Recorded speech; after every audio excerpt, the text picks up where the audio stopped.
Hello, my name is Matthias Cafodi. I'd like to welcome you guys to my channel. Today we're going to talk about my all-time favorite Avengers versus Ultron story. We're going to talk about the one that came out way back in 1998. It was written by Kurt Busiek and illustrated by George Perez. Part of this fantastic run that started during the Heroes Return era of Marvel Comics. Kurt Busiek just totally killed it. And we're going to cover issues 19 to 22. So without further ado, let's get into this. Like, if you see words in Spanish, I live in Argentina, so these editions obviously are going to be in Spanish. But the stories are basically exactly the same. So the story starts off with one of my favorite Avengers and favorite characters in general all the time, Black Panther. He arrives to this Wakandan installation. It's like a research and development place in the United States. It's under attack. We have a mystery villain. Who can it be? And the story cuts immediately to the Avengers. They're at this press conference.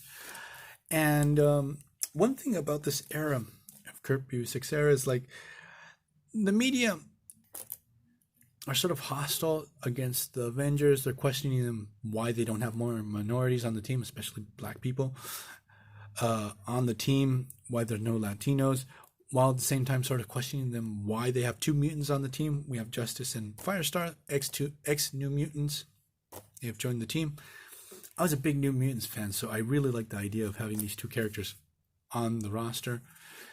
All these questions that the media has for the Avengers, it's sort of, there's a whole thing of putting public opinion against the Avengers. This whole idea isn't too new, but Kurt Busiek tries to put a twist on it, and it's all tied to like this weird cult called the Triune Understanding that we're going to see further down the line in this particular series. So what happens in the story is Wasp arrives, she informs the Avengers Hank Pym has been kidnapped, and obviously it has to be Ultron. In the story, we get a retelling of Ultron's origins. So if you're not familiar with this, you get it here. You get a pretty complete retelling. Thing is, they get a distress call. I have to stop saying the thing is. They get a distress call from this Wakandan installation. The Avengers arrive. They get there, thinking it's Ultron, the one causing trouble. But no, it's Alchema. This is Ultron's second wife. It's a pretty complicated story that I'm going to get into further down the line with more videos. She's the one that's been battling against Black Panther. She starts a battle with the Avengers, and the thing is she tells the Avengers, like, she wants to kill the Avengers before Ultron gets to them, because she implies that Ultron has something really big coming down the line, and she wants to beat Ultron, her ex-husband, to the punch. So we get a pretty good battle. The Avengers do a pretty awesome job. I really like how Captain America during this time has that weird energy shield, and he has to, like, sort of reforge the shield to use it as other weapons. He can't throw it like the normal shield. So battle rages on. Here's something that just really bothered me that I've talked about in other videos. Like, when they want to finish the battle, what they do is Scarlet Witch uses her weird hex powers, and in one page everything's done and finished. Thanks, she's like Deus Ex Machina with her powers. Problem resolved. They defeat the villain. This happens a lot in Avengers stories, so I always found that to be a little bit lazy, a little bit super lazy, and up to the point nowadays that it's a little bit irritating. But the thing is, they're able to defeat Alchema. But what the Avengers find out is that while this went down in the country of Slovenia, not Sokovia, Ultron arrived to the country and basically killed everyone. He just went on a total massacre, slaughter, genocide, the whole 9 yards. It's a freaking dark story. And I always felt that the second Avengers movie, I know they couldn't go so dark, but they could have used this story. It would have been much more interesting compared to what they did. So the Avengers get informed what went down. Sort of the cool thing is also the Ultron kills off a couple of characters that were established in the Force Work series. They're like a pretty much forgotten Avengers series that actually spun off from the West Coast Avengers. I didn't like it at all, but the cool thing is Ultron very swiftly kills almost some of the characters presented in that particular series. Ultron takes care of them, so no loose ends there. So the Avengers fly in and try to this Lorenia to this country and resolve the situation.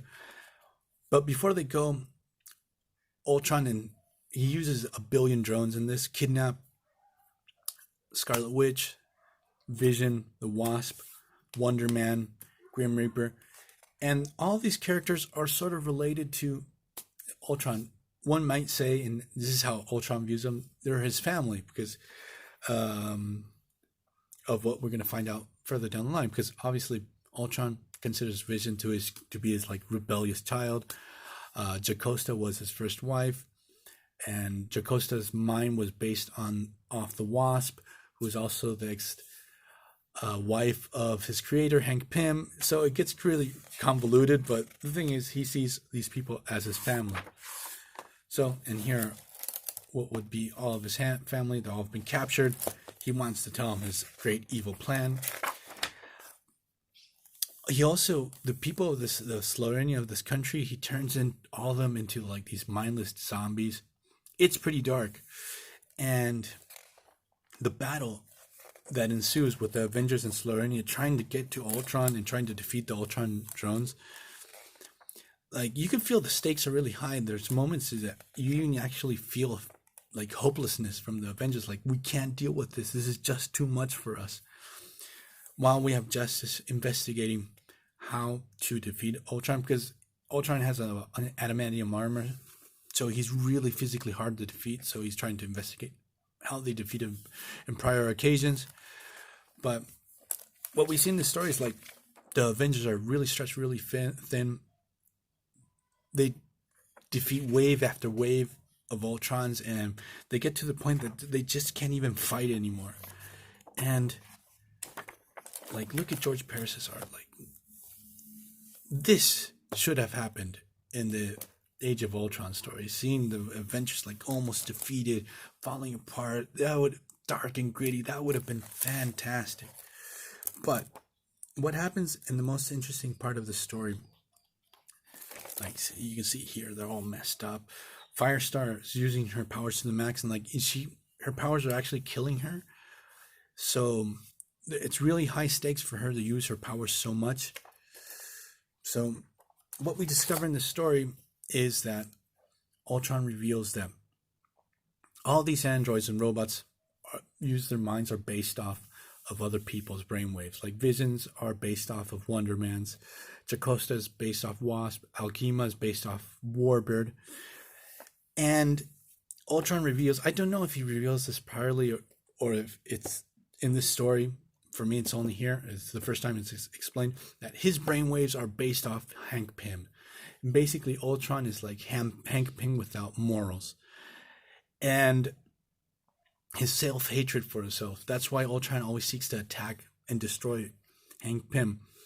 And that was really messed up. And it adds a lot to this character to see like this great hero, Giant Man and Ant-Man. If he's removed of his morals, he would want to destroy the world. That says a lot about you. And this really pushes Hank Pym over the edge into the final defeat. And that's like a big missed opportunity, I feel like they did with the Age of Ultron movie. That in that case, that would be that his mind is based off of Tony Stark and Bruce Banner. But it would have been so cool to establish, or Tony Stark only. I haven't seen that movie in a long time. Establish that Ultron is Tony Stark without morals, and he would act that way. That would add a lot of weight and conflict for poor Tony to see. Like, I would be this genocidal maniac if I didn't have these moral restraints. So I thought that to be just a bad idea. But in this story, it's fantastic. The emotional weight to it at the end. You see a Hank Pym that's totally broken, pushed over the edge with this revelation. Or maybe he always knew that, but it's out in the open. The secret's known. Ultron is basically Hank Pym without morals. It's really good, and go out and read this story. It's that's why I consider it to be the best Ultron story. So See you guys next time. Bye.